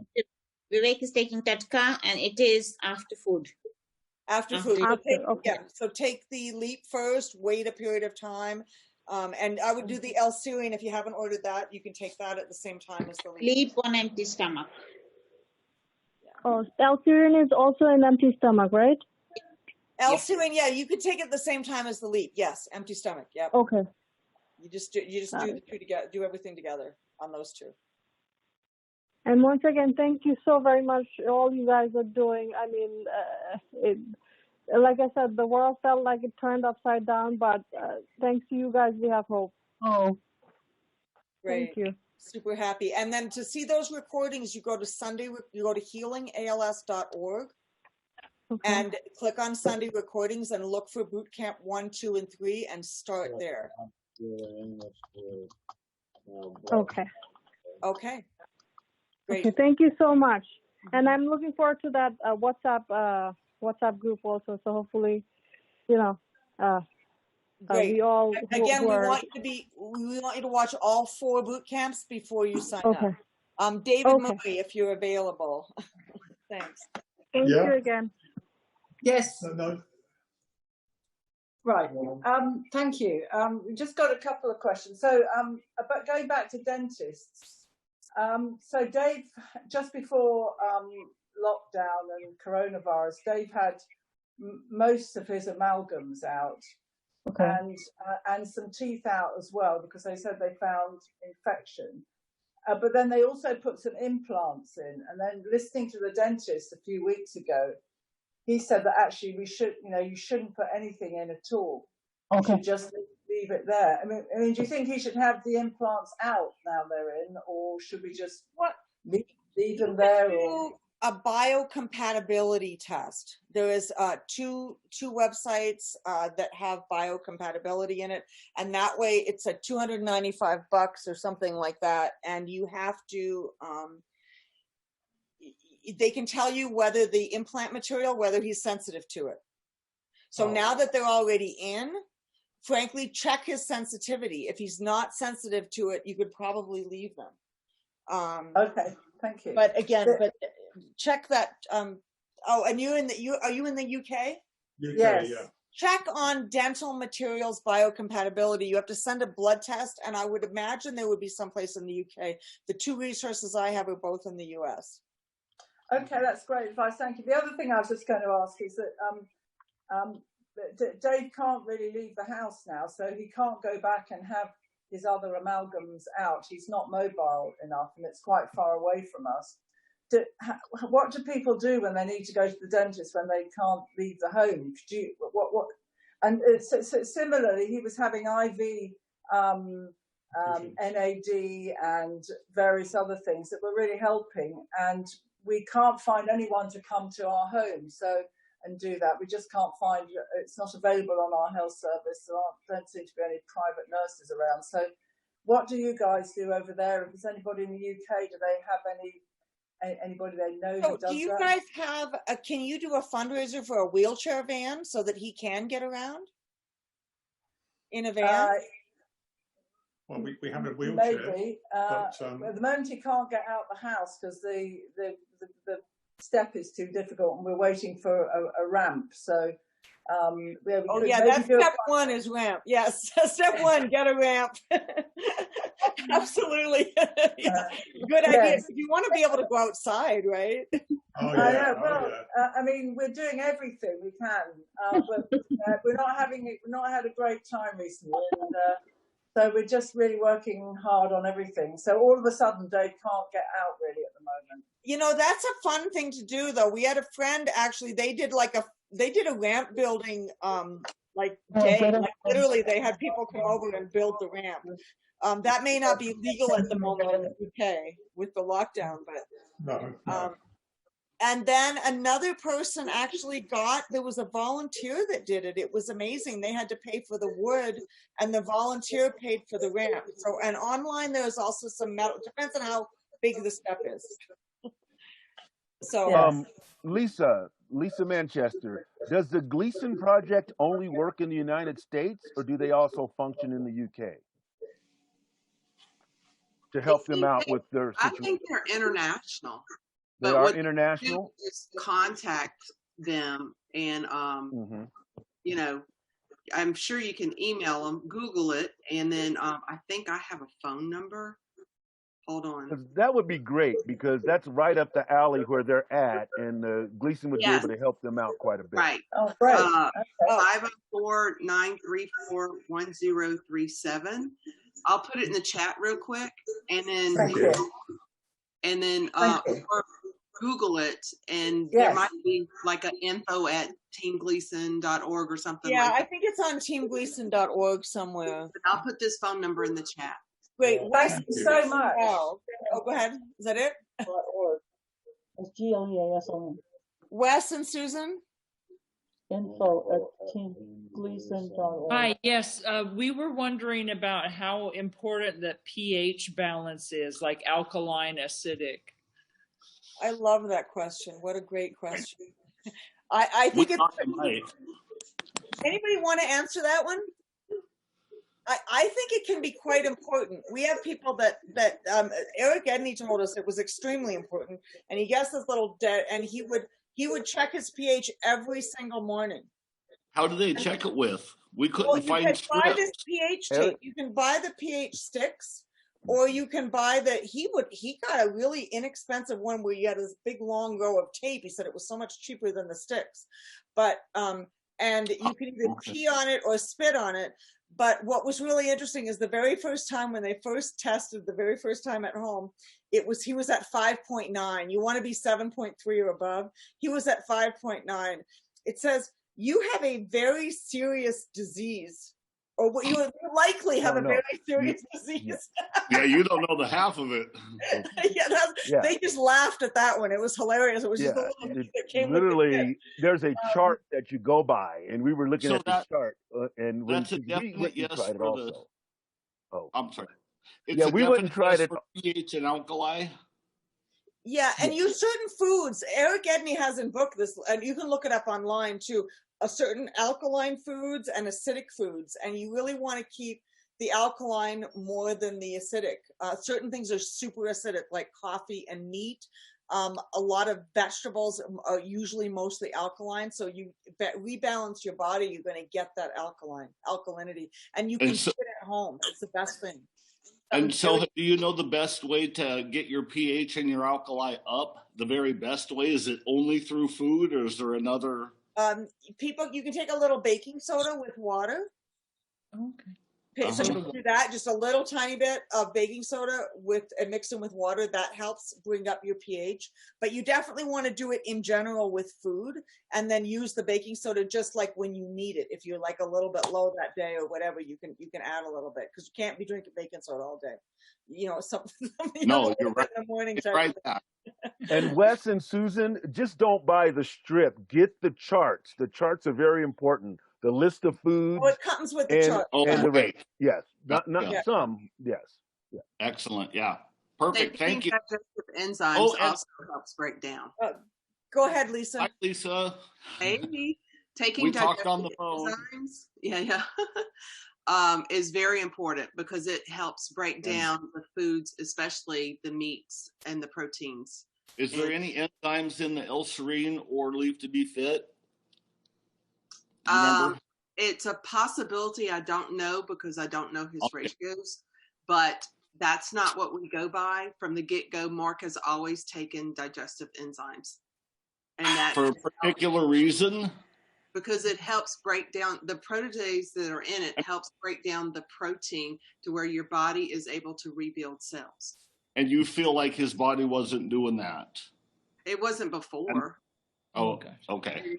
Process. I mean, that was one of the first things that I put him on was digestive enzymes, the vertizymes, and probiotics. It was to help heal the gut and get it back in shape to where it needed to be able to process all the nutrients and to be able to absorb what he needed to absorb. Cool. And he takes with and without food. So Mark might need a little, Lisa, I want to ask you a question. Mark might need a little more enzymes than the average person because he doesn't have a gallbladder, or do you think it's going to be the same for all people with ALS? Oh no, definitely. Anyone that doesn't have a gallbladder needs, and I can say that for a fact because one of my best friend's daughter takes Vertizymes, and she takes a lot of them. Main reason because she doesn't have a gallbladder, and she has nothing about ALS. So if you don't have a gallbladder, you're going to have to take more. But even just with ALS, you want those digestive enzymes to help you digest. Is that correct? Yes. And absorb. And absorb, increase absorption. Yep, great. Thank you so much. Okay. And Lisa, what time you take? Sorry. If you drink lemon juice in the morning, as in squeeze a half a lemon in a glass, in like a big tumbler of water, like 30 ounces or something, 24 ounces of water, that will alkalinize your body right at the beginning of the day. Yep, that helps. It also helps clean out the liver and the kidneys. It's really good for your body. Yeah. Thank you for doing that. Hi, I have a question for Lisa. What time you take the Vertizyme, Lisa? Mark? Oh, yeah, we take them quite often, but for sure 2 at bedtime. Okay. Before he goes to bed. Thanks. Yes, because it also helps process the mind as well as the gut, and the mind's number 1 and the gut is number 2. And if that has not processed through the night while you rest, all of that quote unquote crap that you should have processed at night is still going to be there for you to process the next day. So he definitely gets 2 at night, and then during the day he'll get 1 or 2 depending on what is taking place of his diet. So if he has more protein, we do up it. So like say if he has some more protein at lunchtime, he's going to get probably 2 Vertizymes. But every night he gets 2 of the Vertizymes. Oh, thank you. Thanks. Kathy, I don't know. I see your hand is still raised, but if you have anything to add, and otherwise, just feel free. We only have we actually have a hard stop in 7 minutes. So anyone who wants to share something, now is the time to do it. I'm due to do a ozone dialysis this week, and I just wanted to know if anyone else has had experience with it. I've never even heard of it. What is it? Well, you run your blood through an ozone machine, and it cleans out your blood and then goes back into your system. Oh, okay. Ozone treatments. Well, that's a little different. So that's called red ozone versus white ozone. So the people that don't know what that is, red ozone is when and are you using the 10 pass, like TEN, that 10 pass ozone, or a different kind of ozone? I don't know. I guess I need to find that out. Okay. So white ozone is what Kim Cherry used. That's where you mix the ozone and it goes through the blood. But what Sharon is talking about is called red ozone, where you put it in, you clean the blood, and then you put it back in. So I think all the people that I've known have used white, and I've also heard some really good things about this 10 pass ozone. It's a little more expensive than regular ozone, but it's apparently it's really, really strong. So find out, Sharon, what kind of ozone it is. And again, it's like doing with, so anyone else here has anyone done red ozone who's on the talk? Okay, so I don't know, so do your research and good luck. And if you're comfortable with it, and do check and find out about I would also ask about this 10 pass ozone, because it's apparently. Tish, Ren has done the 10 pass. Who has done the 10 pass? Ren. Okay, tell us what your experience was with that. He prefers the white. However, it felt good for him, but the issue is he clots very easily. So if your blood clots very quickly, the 10 pass, they have to keep giving you heparin to thin your blood. They had to keep changing the filter 3 to 4 times. He's done it several times, because of the clotting issue and the expense. He went back to the white ozone, but he felt better afterwards. But he did this early in his diagnosis. He's 2 years in now, so he did this probably about a year ago. And what is the white ozone again? They mix it with saline. You mix it. Okay. You ozonate saline water, and then you do it IV. And Ren's Right. still doing that. So it goes in, but it doesn't come back out. Right. Ren does the white ozone 3 times a week. And the problem with the white ozone is this, that you really need the Myers afterwards, because and I know Kim's on this and she knows much more than I do, but because you have to stop the free radical flow. The other thing that'll stop the free radical flow is glutathione. And Kay is knows a whole bunch more about this than I do. You do not want to do IV glutathione while you're doing IV ozone. Because from what I understand, I may be off base here, I believe because it breaks the mercury loose and then the glutathione deposits in your brain with the glutathione, because the glutathione will go past the blood-brain barrier. So it's really important if you're going to do glutathione while doing IV ozone to either do the suppositories, or you don't really get much orally, but take it in another manner, not IV.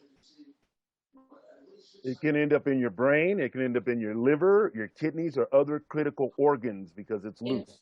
Am I correct? Yes, and Ren's had a problem with that because I fought the doctors on it. You know, I kept saying, don't give him the glutathione, and I'd make the mistake of walking out of the room and come in and they're doing a glutathione push on him, which means if they're not putting it in a saline bag, but they've got like a syringe and they're pushing it into the IV line. And so I really think a lot of the problems that he's had is from the doctors not listening to me. So I've learned not to leave his side when he's getting anything done, because he won't ask anymore. He used to, but he won't anymore. And so you have to monitor every single thing everybody's doing. You know, I've learned the hard way on that, because there's been several times that I haven't been right there monitoring everything they're doing and asking questions and making sure that they're not sneaking one past me, you know, because they don't know. It's awful, but they don't know as much as we do. And they don't understand that you have to have your detox pathways clear. I mean, especially if you're like an APOE4 and you're not in your pathways, it's hard for you to get that out. You make sure your pathways are clear before you start putting too much of that ozone in, because you're going to break it up. And It is now 2:59. We need to go. Our time 2:59, and we need to say goodbye. Oh, it's sad. Hi. Sorry, just go ahead. Go right ahead, real quick. Go right ahead. Just go, like Bob. somebody asked about the voluntary meeting on Monday. So can you please tell a bit more detail about our voluntary meetings? If anyone is interested in volunteering, come sit in on a meeting and see if you're interested, and you can see the various community committees and what we're all working on. So feel free to join us tomorrow at the same time as today's meeting. Go to healingals.org, scroll down a little bit, and you will see the sign up for the volunteer meeting tomorrow. Thank you, Smita. Hi, everybody. Okay. Hi. Nice to see you, Jared. Bye. Steve. Did you have one last thing to say, Bob? You were there. Yeah. Yes, Bob. Go right ahead, real quick. Well, regarding the glutathione and the metal detoxing, you know, somebody said you don't want to do both of those at the same time. No, you can do heavy metal detox. You just don't want to do ozone therapy and glutathione pushes on the same day. Okay, so you can do, as long as if I'm taking a glutathione supplement, I can still do the mercury and lead detox at the same time. Yes. So usually they will pull out. Your body kind of decides which one it's going to pull out. And again, whenever you're detoxing, I assume you're working with a holistic professional, but you do it slowly. If you feel too many detox symptoms, then you back off the detox a little bit, okay? Because you know, a little bit of symptoms is okay, but a lot of symptoms is not okay. It means you can actually be pulling them out faster than your body's getting rid of it, which means that you could actually be doing more damage causing more damage. So that's why we detox slowly. All right, thank you. Okay. Okay. We're going to say goodbye to everybody. Bye-bye. Thank you, guys. Bye-bye, Corinne and Rick. You're awesome. Bye, Lisa. Thank you for being here, Lisa. Thank you so much for your help, Julie McDonough and Marcel. See you, Love Jared, you, Pops. over there. Yes, Bye, sir. Jared. Yes, we'll see you, Steve. Bye, See you guys Lorraine. soon. Nice to see you again, Lorraine. Bye, Lucy and David, Esther. Bye, John, Tondalea. Nice to see you. Bye-bye. You guys are awesome. Bye, Hillary and Wes and Carol and Linda. Bye-bye.